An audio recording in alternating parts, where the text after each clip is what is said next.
Сәлем достар, менің YouTube арнама қош келдіңіздер.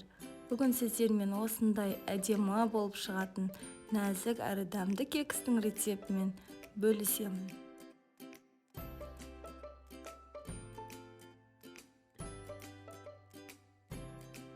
Бізге қажет заттар: бөлме температурасында тұрған жұмсақ сары май, қант, жұмыртқа, жылы сүт, ұн және де разрыхитель мен ванилин қажет.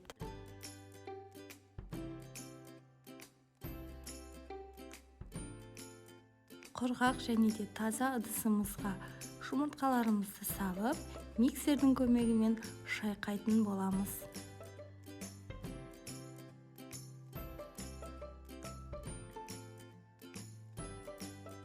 Екі-үш минут шайқап болған соң, үстіне қантты салып, массамыз 2-3 есеге ұлғайғанша жақсылап миксердің көмегімен шайқайтын боламыз.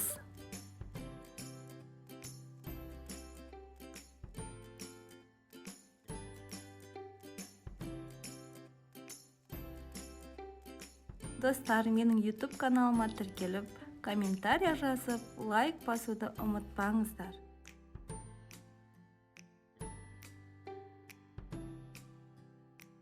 Осылай видеодағыдай бір келкі ақ масса болғанша шайқап, оның үстінен сары майымызды салып, оның үстінен сүтімізді салып, жақсылап бір рет шайқап аламыз.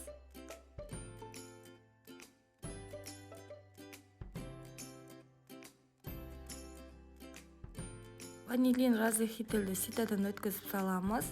Алдын ала ситадан өткізілген ұнымызды 2-3 бөліп салып, жақсылап араластырамыз, бір келкі масса болғанға дейін.